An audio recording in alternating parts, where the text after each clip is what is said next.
The Cricket in Times Square. We're going to finish reading this book.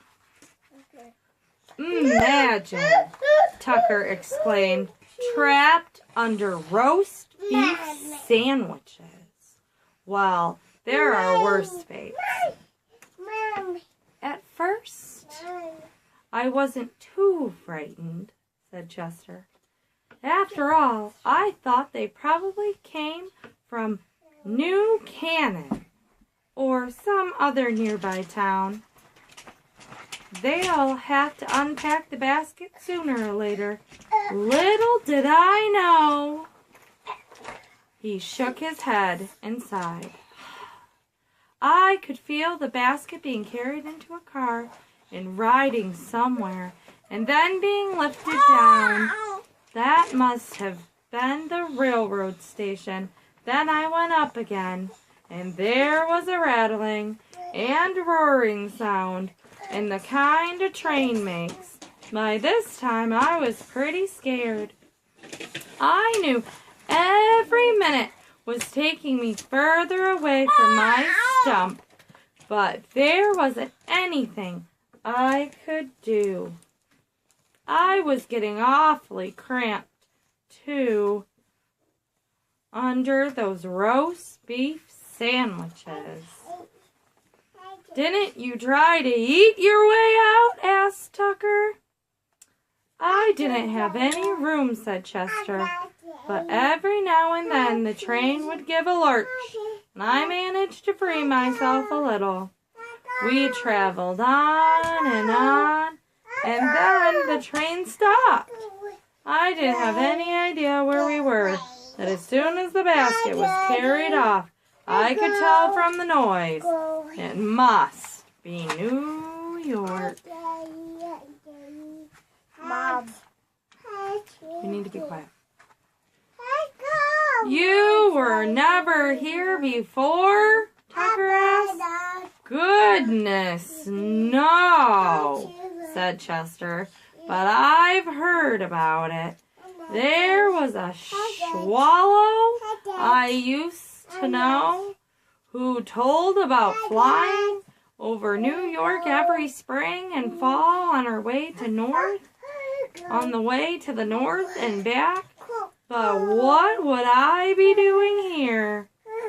He shifted uneasily from one set of legs to the other. I'm a country cricket. Don't worry, said Tucker Mouse. I'll feed you liverwurst. You'll be all right. Go on with the story. It's almost over, said Chester. The people got off one train, walked, and got on another, even noisier than the first. Must have been the subway, said Tucker. I guess so, said Chester. You can imagine how scared I was. I didn't know where I was going.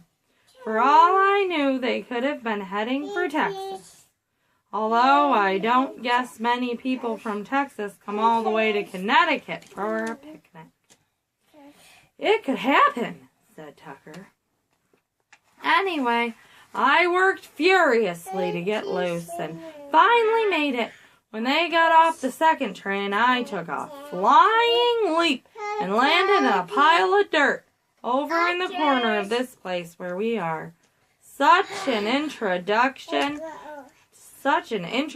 to New York, said Tucker, to land in a pile of dirt in Times Square subway station. And here I am, Chester concluded forlornly.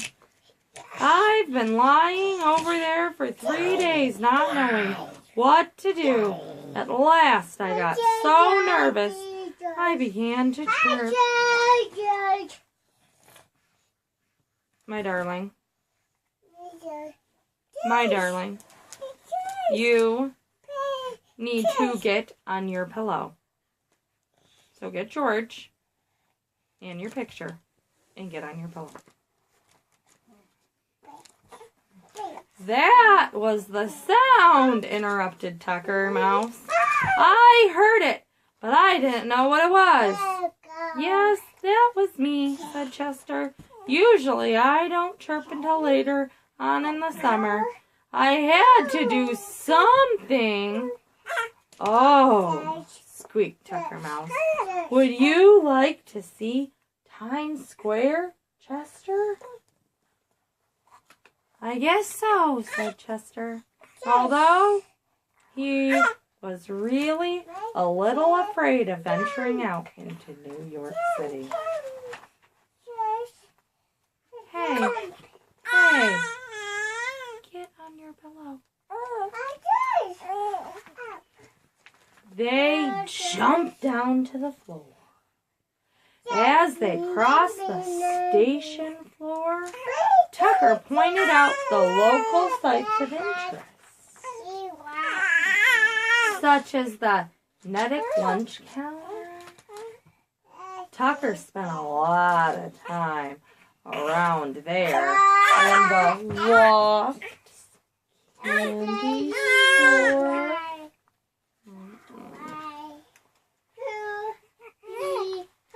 Then they came to the drain pipe.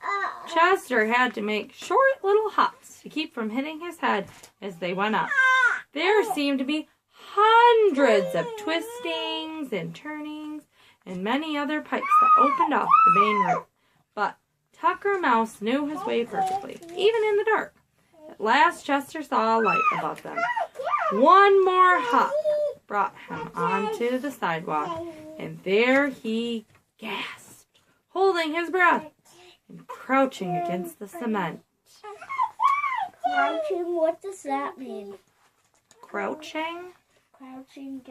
It means he was down low to the ground. My darling, get on your pillow. They were standing at one corner of the Times building, which is at the south end of Times Square. Above the cricket, towers that seemed like mountains of light rose up into the night sky. Even this late, the neon signs were still blazing. You are being very rude. Very rude. Get on your pillow. You're being rude. You need to be quiet because I'm reading. Now get George and get on your pillow. You do not need to be calling people on your hand phone. You need to get on your pillow. My darling, don't you call anybody on your hand phone. You put your hand phone away. Get on your pillow. Good girl.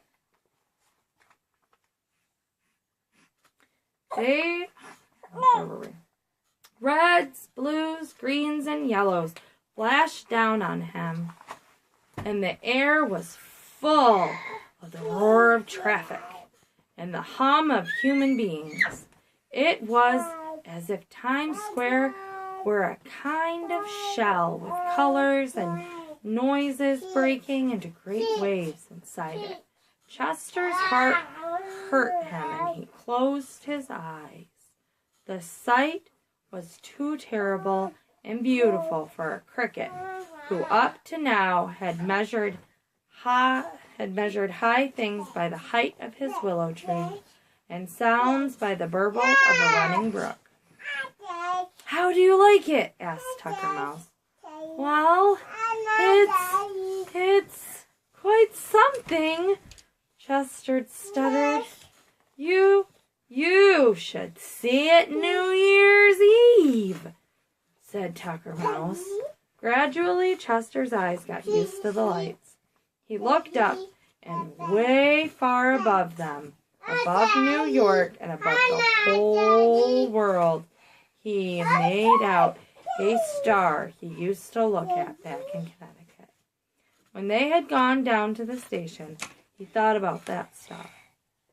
It made him feel better to think that there was one familiar thing twinkling above him amidst so much that was new and strange. You need to get on your pillow. That is a good girl.